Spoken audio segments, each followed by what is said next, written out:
आपल्या पराक्रमावर विश्वास ठेवून आपल्या सोबत जे लोक येतात त्याच्यावर विश्वास ठेवून आपल्यावर विश्वास ठेवणारा एखादा पाहुणा एखादा मित्र सापडतो की भाऊ मग तो 10,000 रुपये जाईन खन, बरोबर आहे ना. मग त्यासाठी आपण ती विहीर खोदत आणि एक दिवस पाणी लागलं की मग ज्यांनी आपल्याला नाव ठेवलेलं असतं ते हो लागलं का, मी तर म्हणत होतो लागलच म्हणून, बरोबर आहे. आपली कंडिशन अशीच आहे, तुम्ही पहारी मारत राहा, पाणी लागणार आहे. आणि तुमच्या विहिरीला पाणी लागलं की जे घरी बसून विचारतात काहीच नाही का अजून, चालले आपल्या मिटिंगले केव्हाही, बोलवलं की निघले, ते झालं नाही का अजून, ते म्हणतील मी तर म्हणतच होतो, मी म्हणत होतो ते होणारच आहे, बरोबर आहे. ते म्हणतील आता मी तुम्हाला मदत करायला येतो पाईपलाईन टाकायला. आणि पेन्शन वाटपात हा गडी पहिल्या नंबरवर उभा असणार, बरोबर आहे. त्यांनी कामं केलं तर म्हणत घेऊ आरामात, थोडंसं दमलो, थोडं श्वास घेऊया. पण हा ताजेतवाना गडी जो घरी बसलेला आहे तो धावत जाऊन पहिल्या नंबरवर उभा राहणार, बरोबर आहे. तरी चालेल, त्याने पहिल्या नंबरवर उभं राहिलं आणि त्यांनी पहिली पेन्शन घेतली तरी चालेल. पाणी एकदा विहिरीला लागलं की ते पाणी कुणीही पिलं तर आम्हाला आनंद, बरोबर. ते पाणी माणसंच काय जनावरांनी सुद्धा सुखी व्हावं, शेतीसुद्धा फुलावी अशी आमची इच्छा आहे. म्हणून ही विहीर खोदण्याचा कार्यक्रम आपण सगळे मिळून करतो.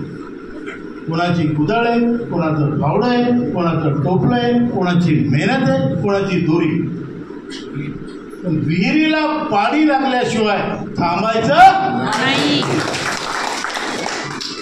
आणि तुम्हाला हे सांगतो, विहिरीला पाणी लागल्यावर बाकीचे पाहायला येतील, प्यायला येतील, ज्यानं खोदलं त्याचं जे समाधान आहे, त्याचा जो घाम त्या मातीत पडलेला आहे त्याचा आनंद काही वेगळाच असणार. आपलं काम होणार आहे, लवकरात लवकर होणार आहे. आता जर समजा हा भारत पाकिस्तानचा प्रसंग नसता तर मी तुम्हाला गॅरंटीने सांगितलं असतं 1 महिन्याच्या आत तुमचं काम होतं. आता हा प्रसंग झाल्यावर आपण ह्या गोष्टीची चर्चा पुन्हा त्या मंत्र्याशी करणे म्हणजे मौतीला जाऊन उधारी मागण्यासारखे, बरोबर आहे. त्यामुळं थोडासा आपण संयम ठेवू, जम ठेवू. इतके दिवस ठेवला, अजून थोडे दिवस ठेवू. आपलं काम होणार आहे, तुमचा विजय निश्चित आहे.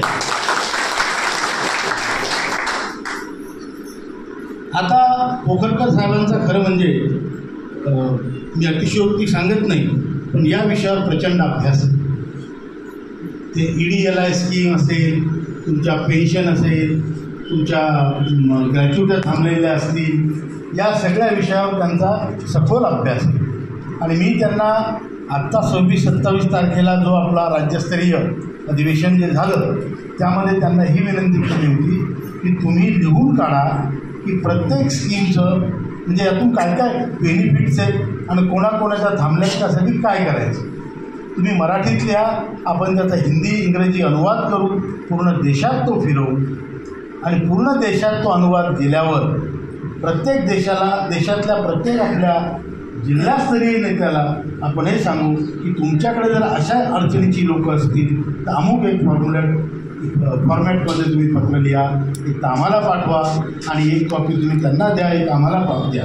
इथेसुद्धा जे आज त्यांनी 14 लोकांचे प्रश्न सांगितले किंवा अजूनही असतील, कृपा करून पोखरकर साहेब, वाळके अप्पा, समिंदर साहेब यांना सोडू नका.